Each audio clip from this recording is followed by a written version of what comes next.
अब जाने के ऐवान सदर ने इलेक्शन कमीशन के खत पर वजारत कानून की राय मांग ली। ऐवान सदर की जानिब से सेक्रेटरी वजारत कानून और इंसाफ को खत इरसाल कर दिया गया है। इसी हवाले से मज़ीद तफसीलात जानते हैं नुमाइंदा के 21 न्यूज़ ज़मीर हुसैन से। जी ज़मीर हुसैन, आगाह कीजिएगा इस हवाले से।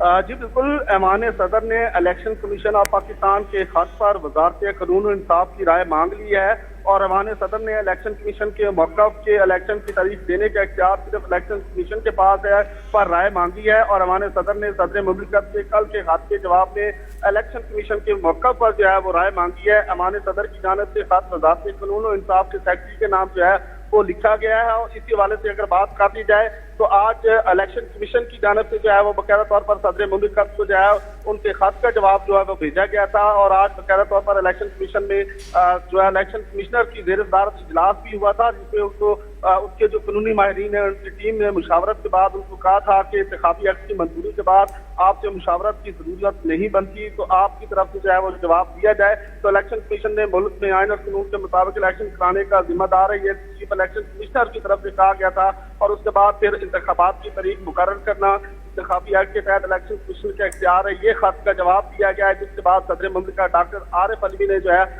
वज़ारत इंसाफ और कानून से जो है वो राय मांगी है। और इसकी अगर पस मंजर की बात कर दी जाए तो 2 दिन पहले सदर मुमलिकत ने बकायदा तौर पर चीफ इलेक्शन कमिश्नर को खत लिखा था और उसमें उन्होंने बकायदा तौर पर जो है इलेक्शन कराने की तारीख के हवाले से जो है वो बात की और कहा था कि हमसे मुलाकात करें।